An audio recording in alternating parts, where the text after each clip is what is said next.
पूर्व विदर्भातील नेत्याच्या फाईलवर सही करण्यासाठी दादा थांबले होते, पण तो नेता दादांना भेटायला उशिरा का आला असा एक संशय देखील रोहित पवारांनी उपस्थित केला।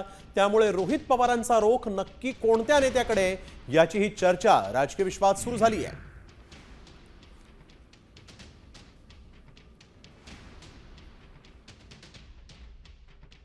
पूर्व विदर्भातील एक कुठले तरी नेते हे मोबाईल चेक करा दादांचे, नाही तर लँडलाईनवर कोणाचा फोन होता काय होता मला माहित नाही, पण मला जे कळालेलं आहे सही करावीच लागते।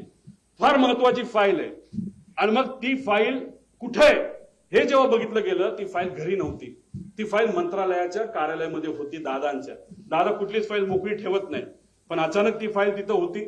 मग ती दादांनी बोलवली, बोलवण्यात येण्यात मुंबईचं संध्याकाळचं ट्रॅफिक तुम्हाला माहितीये, ती फाईल पोहोचूस तर वेळ गेल्यानंतर ती फाईल आली। पण एक मोठा नेता आपल्या पक्षाचं बोलत असेल तर सही तर करावीच लागेल आणि मग दादांनी ती सही केली। ती फाईल यूज तर सही करूच तर त्याच्यामध्ये दुर्दैवाने त्या ठिकाणी वेळ गेला। आता ह्याच्यात खोलात जर जायचं असेल कारण आमच्या पण ओळखी तिथं आहेत, आमच्या पण जीवाची माणसं आहेत।